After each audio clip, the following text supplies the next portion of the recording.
Okay, so after last week, this slide should start to make some sense to you.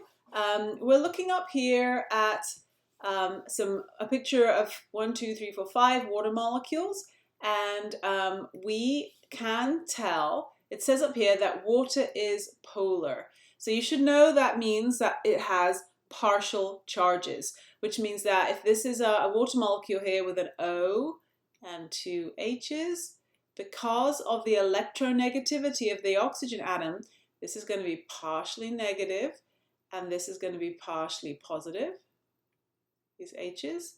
And when you put a bunch of water next to each other, water molecules next to each other, they're going to weakly attract each other. This partially negative O over here is going to be partially attracted, weakly attracted to this partially positive H down underneath it. Over here, this partially positive H down in the bottom right is going to be weakly attracted to this partially negative O over here. So all these dots are representing our hydrogen bonds that are attracting all these water molecules to each other. Not strong, not permanent, but they're there.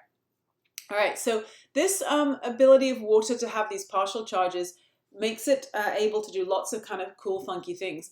And one of the most important things for biology is that lots of things can dissolve in water. And basically in biology, we call water the biological or universal solvent.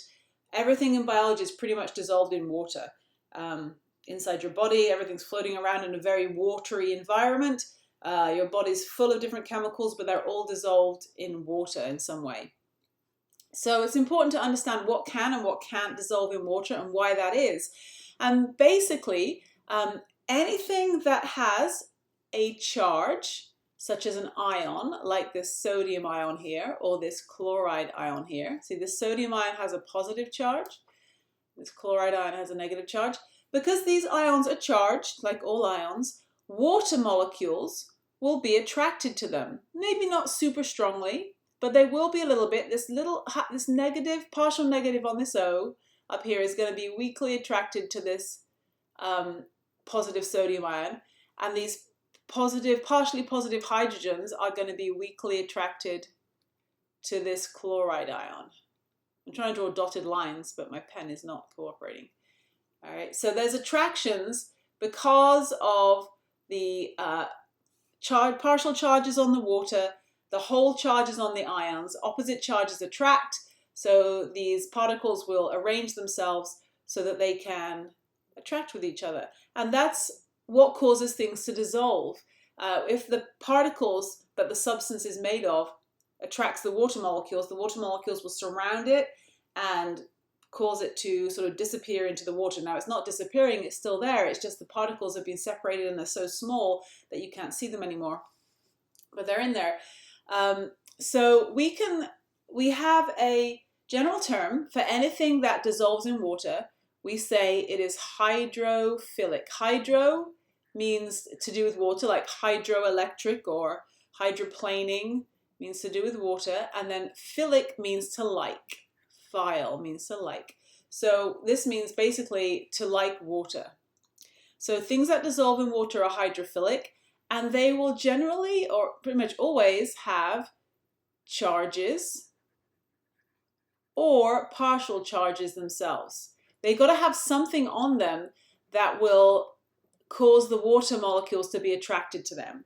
So something with charges or something with partial charges will be hydrophilic. Water will be able to dissolve it. So here's a quick example of something. So let me go back. That first example was salt. We know that salt dissolves in water just from everyday life. That's an experience that we know. But now we know, because salt is made up of these positively and negatively charged particles, we can understand now why salt dissolves in water, because the water molecules are attracted to the charges on the salt ions. So something a little more biological. Here's a protein.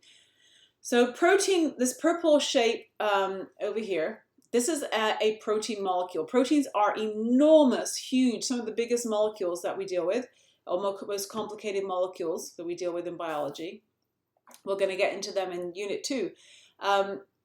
But if you look closely at this purple diagram here, You can see it's kind of lumpy. These lumps represent atoms that are all hooked together to build this giant molecule. It has hundreds of atoms in it. And in some of these cases, some of these atoms are going to have, if we zoom in, so down here, we're zooming in on a portion of this protein molecule. And when we put this protein molecule into water, you can see that when you zoom in really closely, there's hydrogen bonds occurring between this water molecule here and this area on the surface of the protein, like just right here, this little knobby bit sticking out. All right. So what we know must be happening in this little area is that there must be some kind of a partial charge right here. This is going to be partially positive because it's a hydrogen on water. So this area here must be a little bit negative.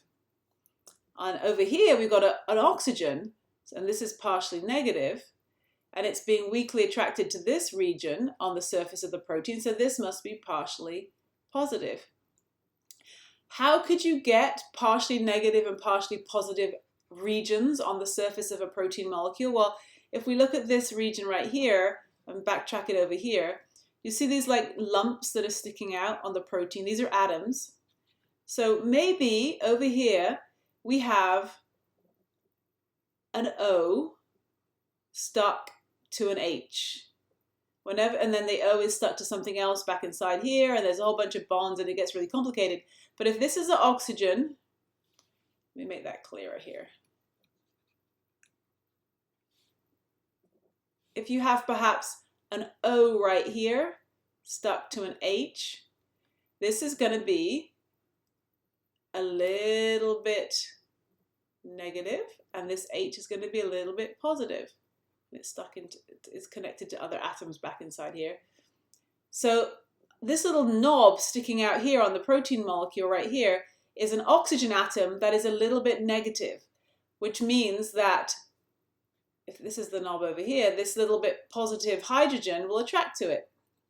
Now, it takes a while for all these water molecules to gradually kind of wiggle their way into the surface of the protein. Like if you see, look at the purple diagram here, this diagram right here, you can see how kind of knobbly and kind of full of little crevices and everything this giant molecule has, like a three-dimensional surface. So for this thing to completely dissolve in water, the water molecules have got to wheedle their way into all these little crevices and get attracted to all these little knobbly bits and kind of basically coat the whole protein like you see happening here. And that takes a little bit of time. It doesn't happen super quickly.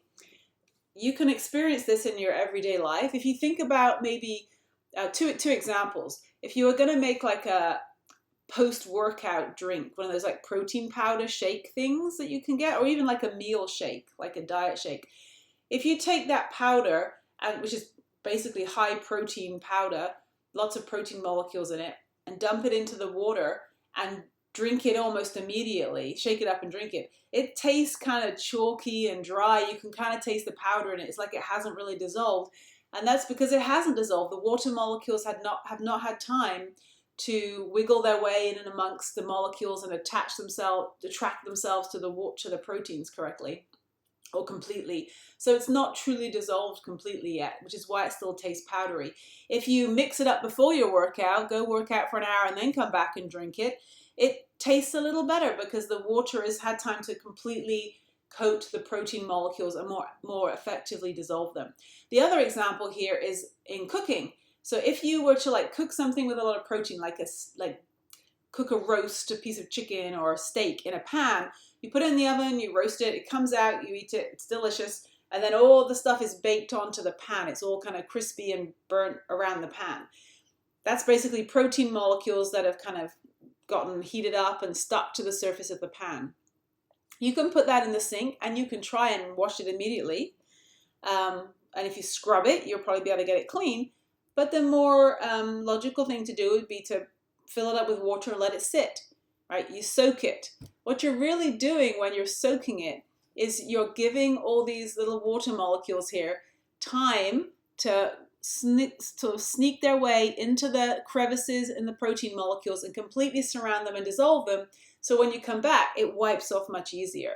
It's actually a molecular explanation for why soaking your dishes and leaving your dishes in the sink for a day is a good thing, or a scientifically logical thing to do. So I hope that will help you in your decision about whether you should go and clean your kitchen. I say just let it soak. Let those molecules surround a bit more.